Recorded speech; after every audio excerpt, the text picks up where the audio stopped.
The little boy knew he was in trouble the second the bedroom door slammed behind him.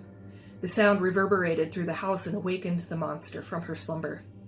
His sister sat on the floor in the middle of a pretend tea party with her favorite orange-haired doll, staring at him with wide eyes that looked just like his own. She knew. His feet were rooted to the floor in terror. He couldn't decide what to do.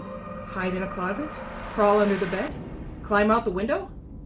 The sound of heavy feet pounding across the floor grew louder outside the window. His heart jackrabbited in his chest and an involuntary eek sound escaped him. The bedroom door flew open so hard and fast that the doorknob punched a hole in the wall. The monster stood there in her tattered bathrobe, panting, mousy brown hair hanging in greasy clumps around her pale face. She held a large kitchen knife in her right hand. The big brown eyes that she had passed on to her children were wide and wild, and they fell on him. "Did you slam the door?"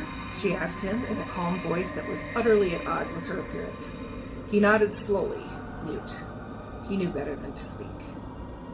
"Even though I told you I was taking a nap?" Her voice was still calm, but her eyes brimmed with barely restrained madness. His entire body began to shake. He nodded again.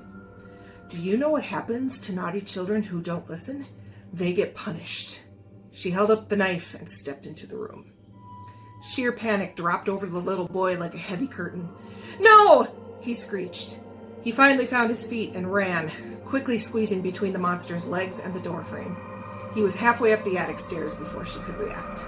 "Get back here!" she roared.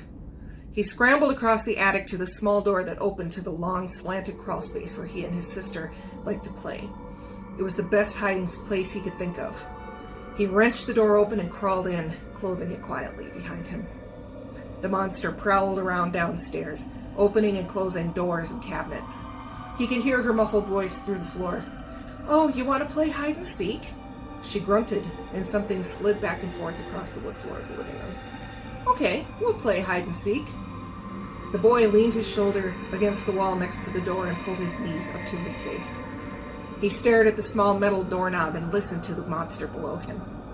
"Come on out, buddy," her muffled voice crooned from somewhere below him. He heard the distinct creak of the front door opening. "You want some ice cream? I'll take you get a chocolate cone, your favorite." The front door creaked and thumped closed. "How about some candy?"